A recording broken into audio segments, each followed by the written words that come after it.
On a quiet street corner in downtown Los Angeles, the sun was beginning to dip below the horizon, casting long shadows across the cracked pavement. The air carried the faint hum of distant traffic and the occasional bark of a dog from nearby apartments. It was here that 19-year-old Mia Flores set up her small flower stand, arranging vibrant bouquets with care. Her hands moved quickly but gently, tying ribbons around stems and adjusting petals to catch the golden glow of the setting sun. To anyone passing by, her stand might have seemed like just another part of the urban landscape, but for Mia, it represented hope, a chance to build something better. Mia's life hadn't been easy. She lived with her younger brother in a tiny apartment above a convenience store, scraping together whatever they could to survive after losing their parents years ago. Selling flowers was more than just a way to make ends meet. It was her dream. Every bouquet she sold brought her one step closer to opening her own floral shop someday, a place filled with beauty, warmth, and happiness. But dreams didn't come cheap, especially when you were barely getting by. So every evening, rain or shine, Maya would sit at her little stand, smiling warmly at passersby and offering them fragrant blooms. The street itself wasn't particularly busy, but it had its charm. Streetlights flickered on as twilight settled in, illuminating graffiti-covered walls and the occasional stray cat darting between parked cars.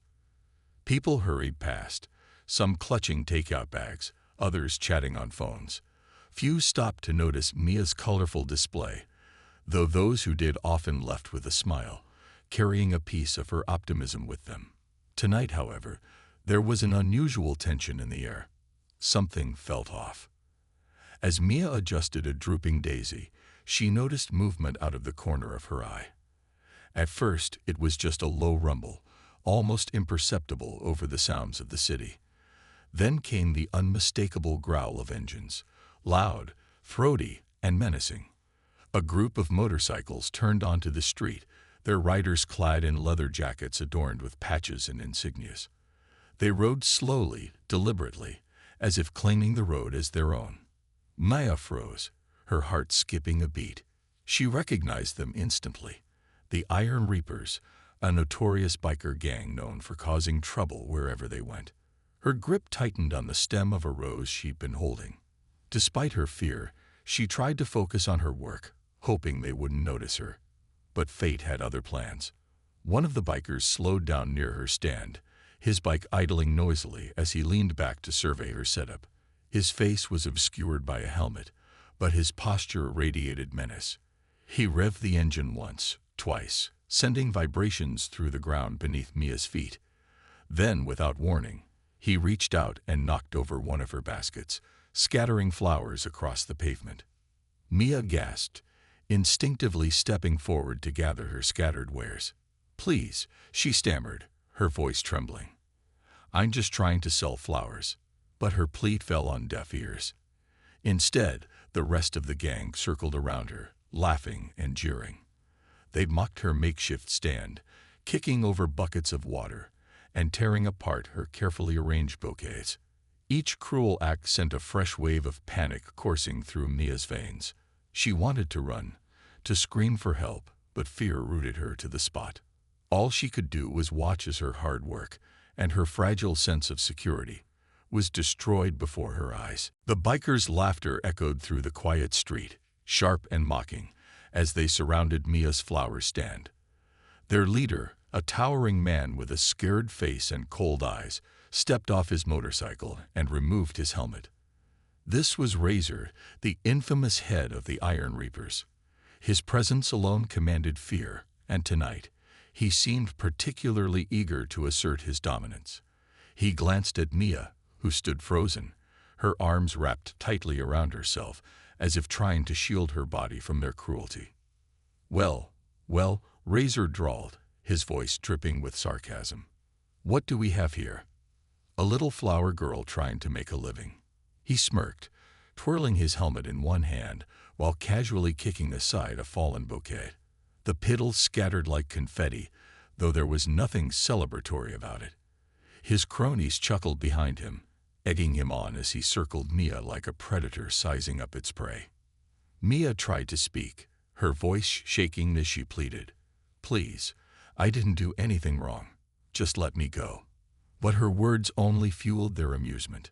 One of the bikers, a wiry man with tattoos snaking up his neck, leaned forward and sneered, "Wrong. You think being here is enough to piss us off." Another biker grabbed a handful of flowers and tossed them into the air, watching them flutter down onto the dirty pavement. They laughed louder, their voices harsh and grating against the stillness of the evening. Razor bent down, picking up a single red rose that had somehow survived the chaos. He examined it closely, turning it over in his fingers before snapping the stem in half. "You know what happens when people get in our way?" he asked, his tone deceptively calm. When Mia didn't answer, he stepped closer, invading her personal space. She flinched but couldn't move away. "They pay for it," he finished, tossing the broken rose at her feet. By now, the entire gang had dismounted their bikes and gathered around, forming a tight circle around Mia. Some leaned against lampposts, others crouched near the ground, tearing apart whatever remained of her stand. A few even started rifling through her small cash box, scattering coins and crumpled bills across the pavement. Each act felt deliberate, a show of power meant to humiliate her further. Mia's mind raced, searching for any way out of this nightmare. Her heart pounded so loudly she could barely hear her own thoughts. Tears welled up in her eyes, but she blinked them back, refusing to give them the satisfaction of seeing her cry. Still, she knew she couldn't fight back, not against all of them. All she could do was hope someone would come along, anyone who might help her escape this torment. But as the minutes dragged on, no one did. The street, once alive with the distant chatter of pedestrians and the occasional car horn, now seemed eerily deserted. It was as if the world had turned its back on her. Even the flickering streetlights above cast long, ominous shadows that made the scene feel darker, more menacing. The bikers reveled in their control, each cruel remark or destructive action adding to their twisted sense of entertainment. Just when it seemed like things couldn't get worse, Razor pulled out a lighter from his pocket. He flicked it open, igniting a small flame that danced wickedly in the dim light. "Let's see how these flowers look after a little makeover," he said, his lips curling into a sinister grin. Before Mia could react, he lowered the flame toward a pile of discarded petals. The dry material caught fire instantly, sending a small plume of smoke spiraling upward. Panic surged through Mia. "No," she cried, lunging forward despite her fear. But one of the bikers grabbed her arm, yanking her back roughly. "Stay put, sweetheart," he growled, shoving her to the ground. She landed hard on her knees, pain shooting through her legs, but she barely noticed. Her wide eyes were fixed on the growing flames, which threatened to spread to the rest of her stand, and possibly beyond. As the fire crackled softly, casting an orange glow on the bikers' faces, the sound of an approaching vehicle broke the tension. At first, it was faint, a low rumble that grew steadily louder. The bikers paused, exchanging wary glances. Someone was coming, and whoever it was didn't seem afraid to interrupt their fun. For the first time since they arrived, uncertainty flickered across Razor's face. He snapped the lighter shut and straightened up, his jaw tightening as headlights pierced the darkness, illuminating the chaotic scene. The sleek black car rolled to a stop just a few feet away from the chaos, its headlights cutting through the dimly lit street like twin beams of judgment. The engine purred softly as it idled, exuding an air of quiet authority that contrasted sharply with the raucous behavior of the Iron Reapers. For a moment, everything seemed to freeze. The crackling fire, the scattered flowers, and even the cruel sneers on the bikers' faces. All eyes turned toward the vehicle, curiosity mingling with unease.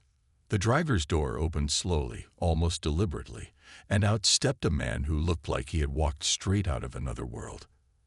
He was tall and broad-shouldered, his presence commanding without him having to say a word. Dressed in simple clothes, a dark jacket over a plain t-shirt and jeans. He didn't appear flashy or intimidating at first glance, but there was something about him, an unmistakable aura of calm confidence that made everyone take notice. This was Jason Statham. Jason surveyed the scene with sharp, calculating eyes. His gaze swept over the burning pile of petals, the overturned flower stand, and finally landed on Mia, who was still on the ground, her face pale with fear. Then he turned his attention to the bikers, taking in their leather jackets, smug expressions, and the way they loomed over the young girl. Without hesitation, he took a step forward, his boots crunching lightly against the pavement. "Well," Razor said, breaking the silence, his tone dripping with mockery, "looks like we've got ourselves a hero." He gestured toward Jason with exaggerated flair, as if inviting the rest of the gang to share in his amusement. "What's the matter, pal? You lost? Or are you just looking for trouble?" Jason didn't respond immediately. Instead, he continued walking until he was standing between Mia and the bikers, his back to her protectively. His movements were unhurried but deliberate, each step radiating purpose. When he finally spoke, his voice was calm yet firm, carrying a weight that silenced the snickers around him. "Trouble?" he repeated, tilting his head slightly as if considering the question. "No, I'm not looking for trouble, but it seems to me like trouble's already here." His words hung in the air, simple yet powerful. The bikers exchanged uncertain glances, their earlier bravado wavering under Jason's steady gaze. Even Razor, who prided himself on being fearless, felt a flicker of doubt. There was something unnerving about this stranger, something that suggested he wasn't someone to be trifled with. One of the bikers, emboldened by the group's numbers, stepped forward, cracking his knuckles theatrically. "You think you're tough enough to take us all on, huh?" He spat, attempting to sound menacing, but his voice lacked conviction, betraying the unease building within him. Jason didn't rise to the bait. Instead, he glanced at the biker briefly before turning his attention back to Razor. "I don't need to be tough," he replied evenly. "I just need to stop cowards like you." The words hit their mark, striking a nerve among the gang members. A murmur rippled through the group, some shifting uncomfortably while others clenched their fists, unsure whether to laugh or lash out. Mia, still sitting behind Jason, watched in stunned silence. She had no idea who this man was or why he had chosen to intervene, but his presence alone made her feel safer than she had moments ago. It wasn't just his size or demeanor. It was the way he carried himself, as if he'd seen situations like this countless times before and knew exactly how to handle them. Razor, clearly irritated by Jason's composure, narrowed his eyes. "You've got guts showing up here uninvited," he growled, stepping closer. "But guts won't save you when my boys decide to teach you a lesson." Jason didn't flinch. Instead, he let out a slow breath, his expression unreadable. "If your boys want to try," he said, his voice low but clear, "they're welcome to. But I guarantee you won't like the result." For a moment, nobody moved. The tension in the air was palpable, thick enough to cut with a knife.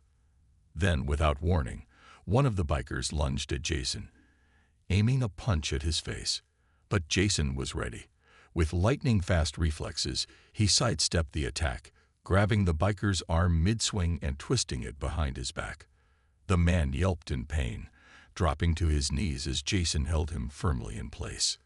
The sudden display of skill sent shockwaves through the group. Some of the bikers instinctively reached for weapons, chains, knives, whatever they had, but Jason's unwavering stance stopped them short. They realized, perhaps for the first time, that this wasn't going to be an easy fight. And deep down, they weren't sure they wanted to find out what happened next. The biker's cry of pain as Jason twisted his arm behind his back shattered the tense silence, echoing through the street like a gunshot. The other members of the Iron Reapers hesitated for only a split second before their instincts kicked in. They surged forward, weapons drawn, chains clinking, knives glinting in the dim light, and fists clenched with rage. This wasn't just about teaching someone a lesson anymore. It was personal now. No one embarrassed the Iron Reapers and walked away unscathed. But Jason didn't flinch. Instead, he released the first biker with a firm shove, sending him stumbling into two of his comrades who were rushing toward him. Using the momentum of the collision to his advantage, Jason spun around, grabbing a length of chain that one of the bikers had dropped. In one fluid motion, he swung it like a whip, the metal links slicing through the air with a sharp whistle. It struck another biker across the chest, knocking the wind out of him and forcing him to stagger backward. Mia, still sitting on the ground behind Jason, watched in stunned disbelief. Her heart raced as she saw the man transform from a quiet stranger into a force of nature. Every movement he made was precise, calculated, and devastatingly effective. He wasn't fighting recklessly. He was strategizing, using every tool at his disposal to neutralize the threat. Even as chaos erupted around him, Jason remained eerily calm, his focus unshakable. Razor barked orders to his gang, trying to rally them despite the growing panic in his voice. "Get him," he shouted, pointing at Jason. "Don't let him keep doing this." But his words did little to steady his men. One by one, they lunged at Jason, only to be met with swift retaliation. A biker wielding a knife slashed wildly, but Jason ducked under the blade, grabbed the man's wrist, and disarmed him with a quick twist. Another tried to tackle him from behind, but Jason sidestepped at the last second, letting the biker crash headfirst into a lamppost. The sound of impact drew winces from the others, further eroding their confidence. The fight spilled across the street, scattering debris and leaving destruction in its wake. Jason moved like a shadow, slipping between attackers and turning their own aggression against them. When one biker swung a heavy wrench at him, Jason caught his arm mid-swing, pulling him off balance and driving an elbow into his ribs. The man crumpled to the ground, gasping for breath. Another charged at him with a crowbar, but Jason used the chain still in his hand to deflect the blow, then yanked the weapon from the biker's grip and tossed it aside. Despite being outnumbered, Jason's training and experience gave him the upper hand. He anticipated their moves before they even made them, exploiting gaps in their coordination and exploiting their reliance on brute force over skill. The Iron Reapers weren't fighters. They were bullies, accustomed to intimidating people who couldn't fight back. Facing someone like Jason was entirely different, and it showed. As the minutes dragged on, the tide of the battle shifted decisively in Jason's favor. More bikers fell or retreated, clutching injuries, or simply too afraid to continue. Some tried to flee altogether, hopping onto their motorcycles and speeding away without looking back. The once cocky gang was unraveling before Razor's eyes, and there was nothing he could do to stop it. Finally, only Razor and a handful of his most loyal followers remained. They stood in a loose circle around Jason, panting and bruised, their earlier bravado replaced by uncertainty. Razor clenched his fists, his jaw tight with frustration and humiliation. He glanced at his remaining men, silently pleading for them to step up, but they avoided his gaze, unwilling to risk another beating. Jason, meanwhile, stood tall and composed, his breathing steady despite the physical exertion. His jacket was torn in places, and a trickle of blood ran down his temple where a stray punch had grazed him, but otherwise, he looked untouched. He locked eyes with Razor, his expression unreadable yet undeniably dangerous. "You've got two choices," Jason said, his voice low but clear, cutting through the tension like a blade. "Walk away now, or stay and see what happens next." There was no anger in his tone, no malice, just cold, hard certainty. It was the kind of statement that left no room for doubt. Whatever choice Razor made, he would regret it. For a moment, Razor wavered. His pride screamed at him to keep fighting, to reclaim the dominance he'd lost. But deep down, he knew better. What had started as a night of intimidation had spiraled completely out of control, thanks to this stranger who refused to back down. Defeat burned bitterly in his throat, But survival instinct won out. With a snarl, Razor turned on his heel and stormed toward his motorcycle, barking at his remaining men to follow him. One by one, the remaining bikers mounted their bikes, revving their engines loudly as if trying to salvage some shred of dignity. Then, with a final glare at Jason, Razor sped off, his gang trailing behind him like a pack of wolves retreating into the night. The sound of their engines faded into the distance, leaving behind an eerie quiet that felt almost surreal after the chaos that had unfolded.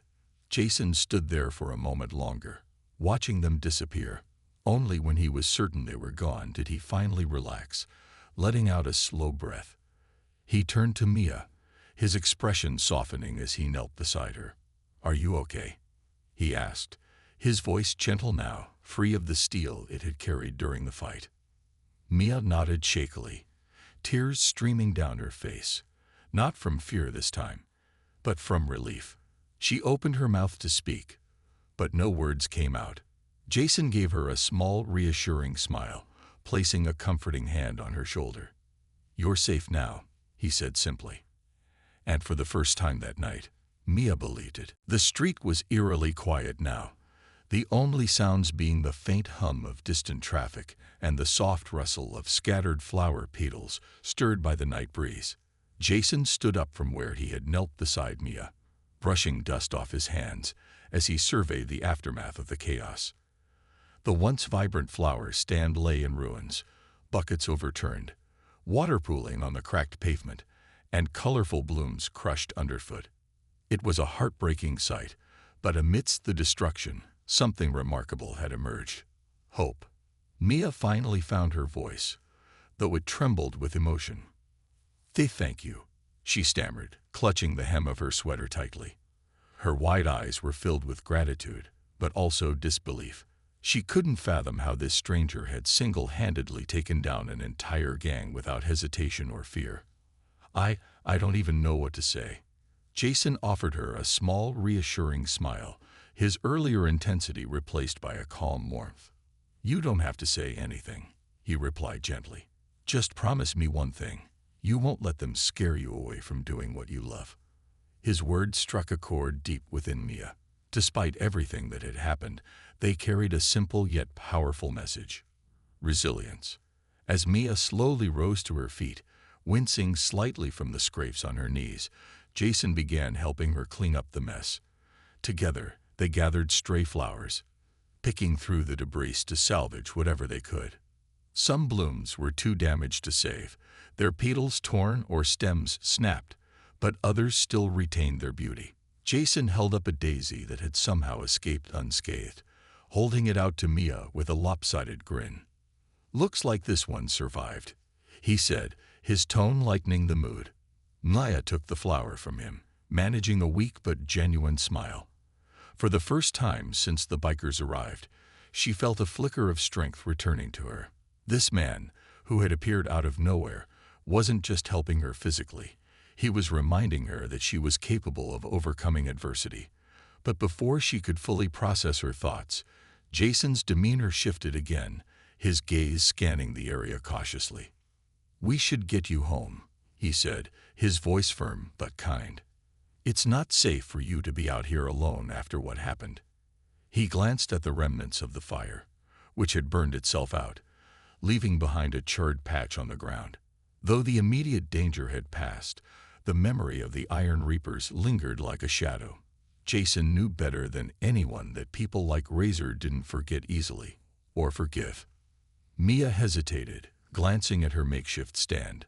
"But my flowers," she began, her voice trailing off. She hated leaving her hard work behind, especially when so much effort had gone into setting it up. Sensing her reluctance, Jason placed a reassuring hand on her shoulder. "We can come back tomorrow if you want," he said. "Right now, your safety matters more." Reluctantly, Mia nodded, allowing Jason to guide her toward his car. As they walked, she noticed how alert he remained, his head turning slightly to check every corner of the street. It was clear that he was still on edge, unwilling to let his guard down until she was truly safe. His protectiveness made her feel both grateful and curious. Who was this man? And why had he risked so much to help someone he didn't even know? Once they reached the sleek black car, Jason opened the passenger door for her, waiting patiently as she climbed inside. Before closing the door, he handed her a small bundle of salvaged flowers, tied together with a ribbon he'd found among the wreckage. "Here," he said with a wink, "something to brighten the ride." As they drove through the dimly lit streets, Maya finally worked up the courage to ask the question burning in her mind. "Why did you do it?" she asked softly, her fingers absently tracing the petals of the bouquet in her lap. "You didn't owe me anything. You could have kept driving and left me there." Jason was silent for a moment, his eyes fixed on the road ahead. When he finally spoke, his voice was tinged with a mixture of sadness and resolve. "Because no one should have to face something like that alone," he explained. "I've seen enough bad things happen to good people. If I can stop it, even just once, it's worth it." His words hung in the air, heavy with meaning. Maya studied his profile, noticing the faint lines etched into his face, the scars hidden beneath his calm exterior.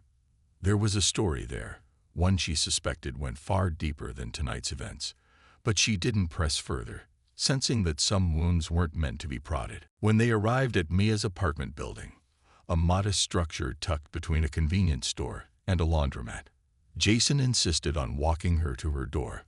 Along the way, he listened quietly as she told him about her life. Her dreams of opening a floral shop, her struggles to care for her younger brother, and her determination to rise above their circumstances. Each word painted a picture of a young woman whose spirit refused to be broken, no matter how many obstacles life threw her way. At her doorstep, Maya turned to thank him once more, tears glistening in her eyes. "I don't know how I'll ever repay you," she admitted, her voice thick with emotion. Jason shook his head, offering her another reassuring smile. "You don't need to repay me," he said simply. "Just keep going. Keep fighting for your dreams. That's all the thanks I need." With that, he turned and walked back to his car, leaving Mia standing in the doorway, clutching her bouquet and feeling a renewed sense of purpose. Little did she know, this encounter would mark the beginning of a journey, not just for her, but for Jason as well. Mia's apartment was small but cozy, its walls adorned with handmade crafts and faded photographs that hinted at a life filled with love despite the hardships. As she stepped inside, clutching the bouquet Jason had given her, she felt a strange mix of emotions swirling within her: gratitude, awe, and an overwhelming sense of safety. For the first time in hours, she allowed herself to breathe deeply, letting the tension melt away. But even as she closed the door behind her, her thoughts kept drifting back to Jason. Meanwhile, outside, Jason lingered for a moment near his car, his sharp eyes scanning the dimly lit street one last time. He wasn't naive enough to believe the Iron Reapers would simply disappear after tonight. Razor might have retreated, but men like him rarely let humiliation go unanswered. Still, Jason knew he'd done what needed to be done. For now, satisfied that Mia was safe, he climbed into his car and drove off, disappearing into the night as quietly as he had arrived. Back inside her apartment, Mia found her younger brother, Diego, sitting cross-legged on the couch, engrossed in a video game. At 12 years old, Diego was all energy and curiosity, with none of the weariness that often weighed down his sister. When he noticed her standing there, his face lit up. "Hey, Mia," he exclaimed, pausing the game. "You're back late tonight. Did you sell all your flowers?" For a brief second, Mia hesitated. She didn't want to scare him by recounting the events of the evening, the bikers, the fire, the fight. But she also didn't want to lie.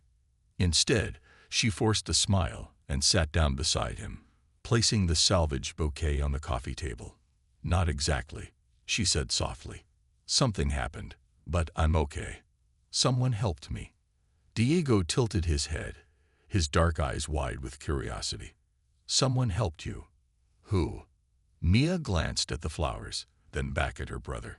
"His name is Jason," she said, her voice tinged with admiration. He saw what was happening and stepped in. Well, he saved me. Her words came out slowly, as if she were still processing everything herself. Diego frowned, clearly sensing there was more to the story. What do you mean, saved you? Was someone bothering you? Before Maya could answer, the sound of footsteps echoed from the hallway. Their elderly neighbor, Mrs. Alvarez, appeared at the doorway, holding a tray of freshly baked cookies. I thought I heard voices, she said warmly, stepping inside without waiting for an invitation. And I figured you two might need a little treat after such a long day. Mrs. Alvarez had always been like a second mother to them, checking in whenever she could and offering whatever support she had. Tonight, her timing couldn't have been better. As they settled around the coffee table, sharing cookies and milk, Mia decided it was best to keep the details vague for Diego's sake. But she couldn't stop thinking about Jason, and how much she wanted to repay him somehow. The next morning, Mia woke early, determined not to let fear dictate her actions. After getting Diego ready for school, she returned to the street corner where her flower stand had stood just hours before.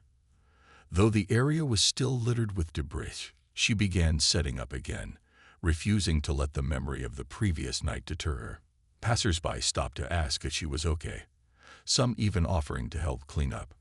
Word had spread quickly about what had happened, and the community rallied around her in unexpected ways. As she worked, Mia couldn't shake the image of Jason from her mind. His calm confidence, his unwavering determination, it inspired her. She realized that bravery wasn't about being fearless.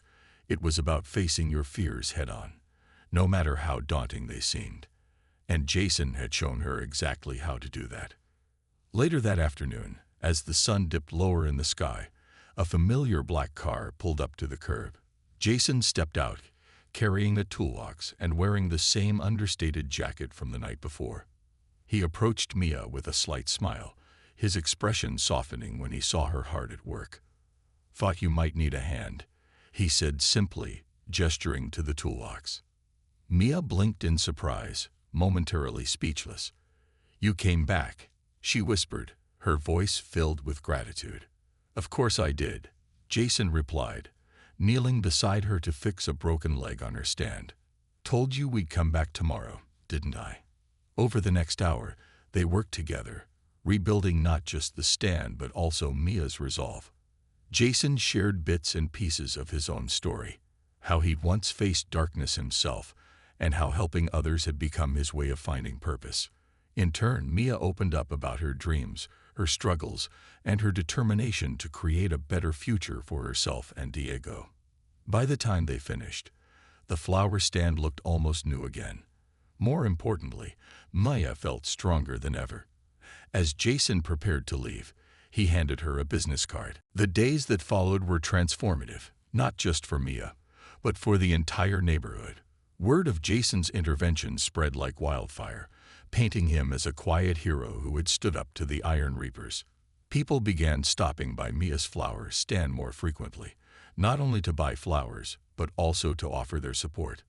Some brought coffee or snacks, others offered words of encouragement, sharing stories of how they too had faced adversity and had overcome it. It was as if Jason's actions had ignited a spark of unity in a community that had long felt divided by fear. For Mia, this newfound attention was both heartwarming and overwhelming.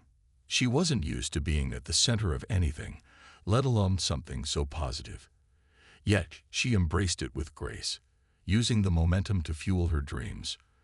With each bouquet she sold, she felt herself growing stronger, more confident, more resilient. And every time she glanced at Jason's business card, tucked safely in her pocket, she reminded herself of the courage he had shown her. Jason, however, remained an enigma. He didn't seek recognition or praise for what he'd done. In fact, after helping Mia rebuild her stand, he disappeared from the scene as quietly as he had entered it. But his absence didn't mean he was forgotten. Mia often found herself thinking about him, his calm demeanor, his selflessness, and the way he carried himself with purpose. She wanted to thank him properly, to show him that his actions had made a difference. So one evening, after closing up her stand, she decided to take a chance. Using the number on the business card, Mia dialed Jason's number. Her heart raced as the phone rang, unsure if he would even answer. But when his deep, steady voice came through the line, she felt an instant wave of relief. "Hello," he said, his tone polite yet guarded. "Hi, Jason," Maya replied, clutching the phone tightly. "It's me, Mia. From the other night." There was a brief pause before Jason responded. "Mia," he said, his voice softening. "How are you holding up?" "I'm doing okay," she admitted, her words tumbling out faster than she intended. "Actually, I wanted to say thank you again, for everything. You didn't have to help me, but you did. And, well, I don't know how to repay you." Jason chuckled lightly, the sound warm and reassuring. "You don't need to repay me," he said firmly. "Just keep doing what you're doing. That's all the thanks I need." Mia hesitated, then pressed on. "I know, but I want to do something special. Would you maybe come by my stand tomorrow? I'd love to give you something, a token of appreciation." This time, Jason paused longer, as if weighing his options. Finally, he agreed. "All right," he said. "I'll stop by." True to his word, Jason arrived the next evening, parking his car a few feet away from Mia's stand. He stepped out wearing his usual understated attire, his hands shoved casually into his jacket pockets. When Mia saw him approaching, she couldn't help but smile. She had prepared a small gift for him, a beautifully arranged bouquet of white lilies, symbolizing gratitude and renewal. "For you," she said, holding it out shyly, "to say thank you. Again." Jason accepted the bouquet with a nod, his expression softening as he studied the delicate arrangement. "These are perfect," he said quietly. "Thank you." They talked for a while, standing beside the stand as the sun dipped below the horizon. Maya shared updates about her life, how business had improved, how Diego was excelling in school, and how she was saving every penny to open her own shop someday. Jason listened intently, occasionally offering advice or sharing anecdotes from his own experiences. Though their lives were vastly different, there was an unspoken connection between them, a mutual understanding of struggle and resilience. As the conversation wound down, Mia worked up the courage to ask the question that had been lingering in her mind. "Jason," she began hesitantly, "why do you do it? Why do you help people like me?" Jason looked at her, his piercing eyes reflecting the fading light. For a moment, he seemed lost in thought. Then, with a sigh, he spoke. "Because I've seen what happens when good people stay silent," he said. "I've lived through pain, loss, and regret. If I can make someone else's burden lighter, even just a little, it's worth it." His honesty struck a chord deep within Mia. She realized then that Jason wasn't just a protector. He was a healer, someone who carried his own scars, but chose to use them to uplift others. Inspired by his words, she vowed to follow his example, to be brave, to stand up for what was right, and to never let fear hold her back. When Jason finally left, waving goodbye as he drove off into the night, Maya felt a renewed sense of purpose. She knew the road ahead wouldn't be easy, but she also knew she wasn't alone. With the support of her community and the memory of Jason's kindness, weeks turned into months, and life on the quiet street corner began to feel almost normal again. The Iron Reapers hadn't returned, whether out of fear of Jason or because they'd moved on to terrorize another part of the city. No one knew for sure. But their absence gave the neighborhood a sense of peace it hadn't felt in years. For Mia, this newfound calm became the foundation upon which she built her dreams. Business at her flower stand flourished. People from all over the area came not just to buy flowers, but to meet the young woman who had stood up to a biker gang and survived. Her story inspired them, reminding them that even in the face of overwhelming odds, courage and kindness could prevail. Strangers became regular customers, and some even offered to help her expand her business. A local carpenter built her a sturdy new stand, while a retired graphic designer created colorful signs to attract more attention. Slowly but surely, Mia's dream of owning her own floral shop started to feel within reach. One crisp autumn morning, Maya stood outside her stand, arranging bouquets of golden chrysanthemums and deep red roses. The air smelled of fallen leaves and fresh blooms, and the sunlight filtered through the trees, casting dappled shadows on the pavement. It was a beautiful day, made even more special by the delivery truck parked nearby. Inside the truck were shelves, vases, and other supplies she'd ordered for her soon-to-be-open shop, a tiny space she'd rented just 2 blocks away. She couldn't believe it was finally happening. As she worked, a sleek black car pulled up to the curb. Mia's heart skipped a beat when she saw Jason step out, looking as calm and composed as ever. He walked over with a small smile, his hands tucked into his jacket pockets. "Heard you're opening a shop," he said, nodding toward the delivery truck. "Figured I'd stop by to see how things are going." Mia beamed, her excitement bubbling over. "I am," she exclaimed. "It's finally happening, Jason. Thanks to you.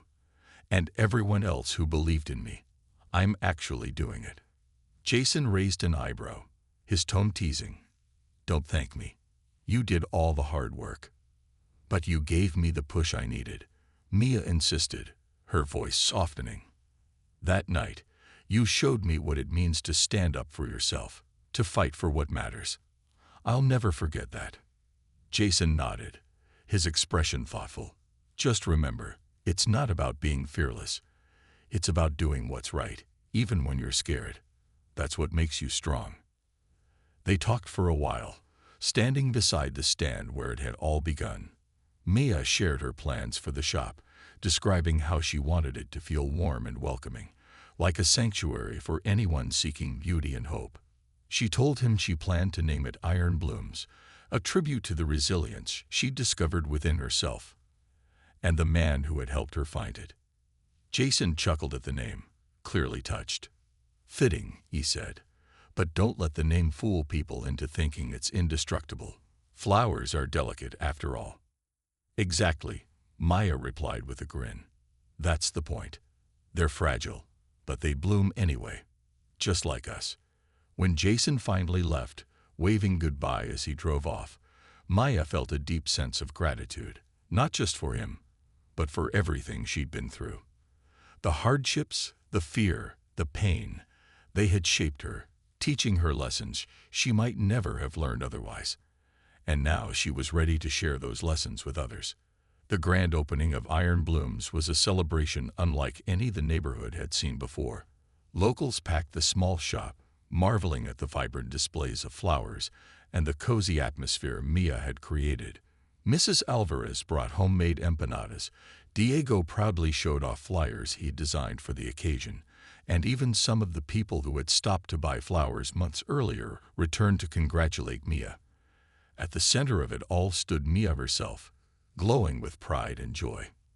Though Jason didn't attend the opening, he preferred staying out of the spotlight. Mia made sure to leave a bouquet of white lilies on the counter with a note, "For Jason, who taught me to bloom against all odds." She hoped he would see it someday. As the weeks passed, Iron Blooms became more than just a flower shop. It became a symbol of hope and resilience. People came not only to buy flowers, but to share their stories, to find solace in the beauty Mia created. And though she never saw Jason again, his influence lingered in every decision she made, every kind word she offered, and every challenge she faced head-on.